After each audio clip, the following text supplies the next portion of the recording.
नमस्कार. Black and व्हाईटमध्ये आपलं स्वागत.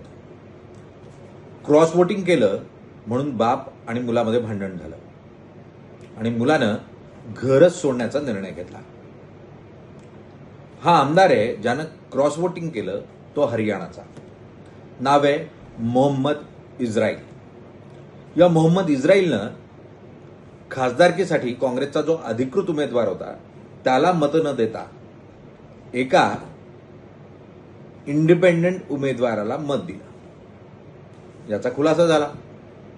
त्याच्यानंतर त्यांचा मुलगा नासीम चौधरी याच्यात आणि वडिलांमध्ये कडाक्याचं भांडण झालं आणि त्यानं आपण तुमच्या घरात राहणार नाही असं सांगत दुसरं घर करण्याचा निर्णय घेतला.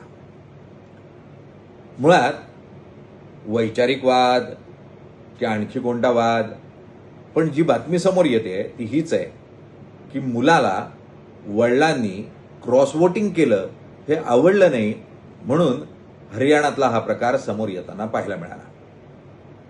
काँग्रेसचा आमदार आहे आणि काँग्रेसमध्ये खूप मोठ्या प्रमाणावर क्रॉस वोटिंग राज्यात आणि देशात पाहायला मिळतंय.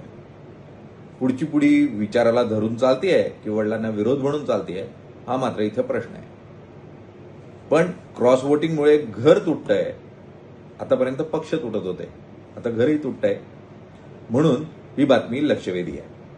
आज ब्लॅक अँड व्हाईटमध्ये इतकंच. उद्या पुन्हा नव्या विषयासह. धन्यवाद.